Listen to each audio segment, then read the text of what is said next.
Mtazamaji wangu unayenifuatia YouTube, Facebook, Instagram, hapa tupo Sinai. Tuko katika mlima Sinai. Ni mlima ambao umejengwa katikati ya mji wa Kahama. Wewe ulioko nchi ya Tanzania, Kahama ni moja nchi yako. Kahama ni moja sehemu ya nchi yako.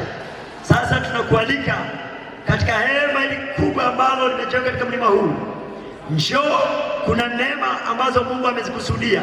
Na ndani ya wiki hii tangu leo tarehe 18 hadi tarehe 21 kuna kongamano kubwa sana ambalo limeandaliwa na mtumishi wa Mungu kutoka Kadaziwa, Mtume Lameck Stefano amealikwa na atahudumia kongamano hili. Hata leo kazi imeanza.